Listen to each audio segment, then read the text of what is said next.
sejak akhir-akhir ni ramai penceramah uh, tidak memiliki kelayakan Ya, pendidikan agama, tapi dia ada ya, bakat pidato, ya, bakat motivasi. ya, Dia pun bercerita yang sama. Kita takut berlaku kekeliruan. ya, Tak, dia mungkin pakar dalam bidang psikologi, motivator. ya. Apa komen Ustaz? Baik, dia macam inilah. Islam ni milik semua orang. Ya. Cuma kalau dia ada bakat, itu alhamdulillah tu anugerah Allah Taala.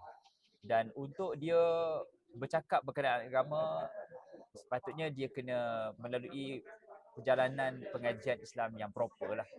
Kalau dia nak bercakap, boleh bercakap, tapi dia kena qualify. Untuk sampai that qualification, dia kena mungkin ambil diploma ataupun ambil degree dalam bidang syariah. Itu semua adalah formality untuk melayakkan dia. Kalau doktor kan kita ada dipanggil cara nak jadi seorang doktor.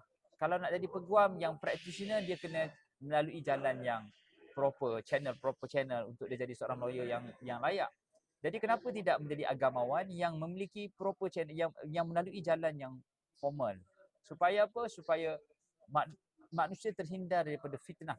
Yang kita tahu agama itu indah, tapi bila kita datang berdedahkan diri kita dengan fitnah-fitnah yang lain, maksudnya rugilah.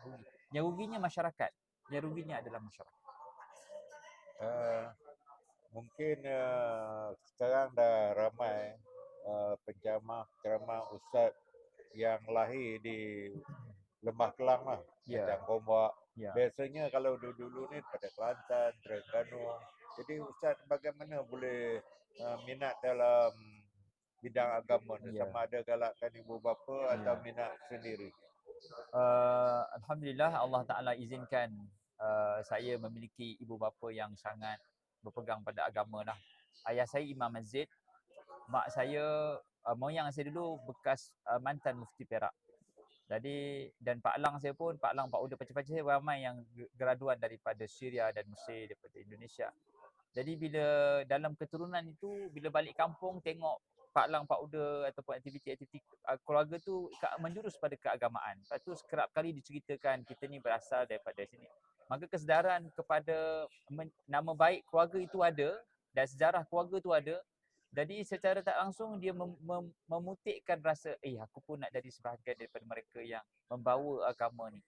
Dan dari situlah maka saya nampak dari sudut pelajaran saya tu menjurus ke arah itu. Pada peringkat awal saya memang pengajian dari sudut science stream. Pada masa yang sama ada subjek agama yang saya pelajari. Uh, tetapi bila habis SPM tu saya nampak perlunya orang yang faham, orang yang pandai-pandai ni berada dalam bidang agama. Sebab kalau budak pandai kadang-kadang kita hanya hantar dia pergi bidang doktor, yang pandai kita hantar jadi engineer, kita hantar dia jadi lawyer. Tapi bahagian agama kadang-kadang kita hantar budak yang tercicir dalam pelajaran. Jadi benda tu tak adil kepada mereka yang nak belajar agama. Jadi dah ada saya decide pada ketika itu untuk belajar agama walaupun result tu saya tak ada dah anggap cemerlang, tapi alhamdulillah agak okey. Tapi saya pilih untuk berada dalam bidang agama kerana pendedahan daripada mak ayah dan keluarga besar di kampung. Sebagai ustaz, saya rasa mungkin ada batas-batas tertentu lah. Macam saya mungkin boleh pergi mall, boleh pasar malam. Jadi ustaz macam mana nak menjaga personality, Ya, nak supaya apa maghrib tu ustaz. ya, masya Allah, Jadi boleh ustaz masya Allah, jelaskan. masya Allah, masya Allah. Baik. Apabila kita membawa nama seorang ustaz ni, dia bukanlah benda yang ringan bawa. Sebab dia adalah komitmen sepanjang hayat. Sekali orang kenal kita sebagai ustaz, maka kita akan dikenang sampai mana-mana lah. Dan sama jugalah kalau pergi mall, pergi main bola sepak, pergi main futsal, orang akan nampak, oh ini ustaz main bola macam tu. Dan saya lah personally, saya anggap itu sebagai satu um, dipanggil guidance ataupun anugerah daripada Allah Ta'ala untuk saya selalu menjaga diri. Nanti kan, apa kata orang, aku ni ustaz. Jadi sebelum waktu maghrib, kita dah berada di masjid. Sebelum waktu zuhur, kita dah bersedia untuk solat. Itu sebagai satu kekuatan kepada saya untuk jadi orang yang lebih baik. Kalau tidak membawa title itu, saya khawatirlah kita pun sama juga, sama naik dengan orang lain pasal kita pun minat main bola, kita pun minat main motor, main basikal. Tapi sebab membawa title itu, Allah Ta'ala dorongkan kita untuk menjadi orang yang lebih menjaga. Dan saya rasa benda tu sangat disyukurilah, sangat berharga bagi diri saya yang kedua. Sejak akhir-akhir ni saya tengok ada penceramah ataupun ustaz main golf lah. Jadi saya rasa ustaz penceramah ni boleh aktif dalam semua bidang lah, Ya. sama ada summer camp ke, main golf. Jadi secara tak langsung dalam main golf ke, Ya. bersukan ke, mungkin boleh berdakwah. Betul. Terutama anak-anak muda ni Betul. yang jarang-jarang datang ke masjid.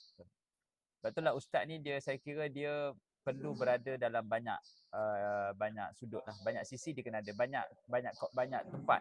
Tak semestinya berada di surau masjid.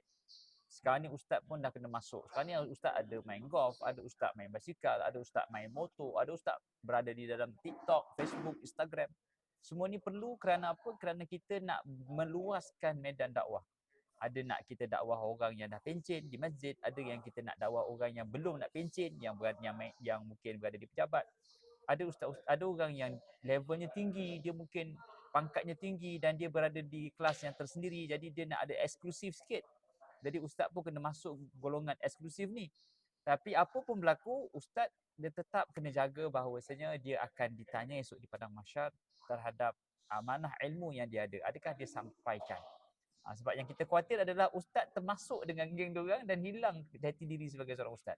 Sedangkan mereka perlu ikut ustaz, bukan ustaz yang hanyut dengan mereka. Ini satu dipanggil teguran ataupun nasihat kita bersamalah, supaya kita tidak terikut arus yang menyebabkan kita hilang jati diri sebagai seorang pendakwah. Di pejabat ataupun di luar sana, masih ramai anak-anak, orang panggil anak dara tua lah, yang dah berumur mungkin 30 tahun, 35 tahun yang masih tidak mendapat jodoh. Mungkin ustaz ada sepatah dua bagi pandangan. InsyaAllah ya. Soal jodoh ni adalah urusan Allah Subhanahu Wa Taala ya. Tapi yalah, kita tak tahu, mungkin tak sampai lagi. Dan itu bukan rezeki kita lagi ya. Tapi tak salah untuk mencari. Kalau kita ambil bagaimana Sayyidatina Khadijah radhiyallahu anha berasa terpanggil untuk bertanya kepada Maisarah tentang Rasulullah SAW. Jadi bagi seorang wanita yang mungkin dah berada di usia 30-an, pertengahan 30-an, jadi tak salah untuk dia yang mencari. Dia mencari lelaki yang berkualiti, yang ada nilai seorang yang soleh, maka dia boleh approach. Dan itu tidak membuka aib. Ya, digunakan orang ketiga untuk bercakap adakah dia masih single ataupun dia boleh didekati untuk jadikan sebagai seorang suami. Tidak menjadi satu kesalahan bagi wanita yang dah sampai masanya untuk dia bernikah tapi tak ada calon. Dia boleh mengambil tindakan proaktif, pergi tanya kepada lelaki yang untuk dikahwini melalui pihak ketiga. Maksudnya usahalah something. Kalau dia kekal membujang sampai bila-bila pun tidak menjadi satu kesalahan kalau dah tak jumpa jodoh, tapi berusaha untuk mencari itu satu tuntutan. Last sekali ustaz, Ya. terima kasih kerana sudi diwawancara. Sama. Apa perancangan ustaz 5 tahun akan datang dan bagaimana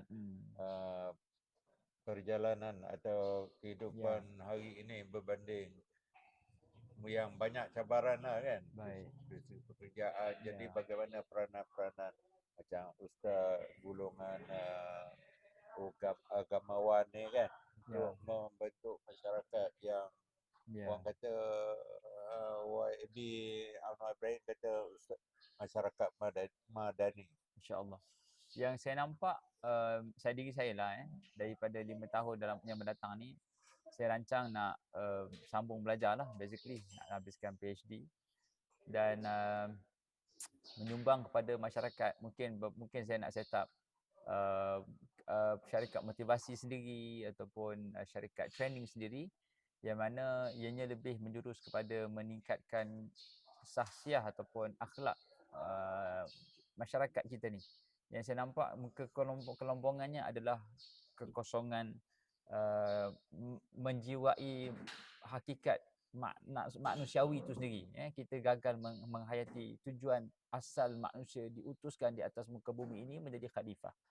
Kalau kita faham maksud khalifah, kita ditugaskan untuk menyebarkan kebaikan sebanyak mungkin, bukan mengambil sebanyak mungkin.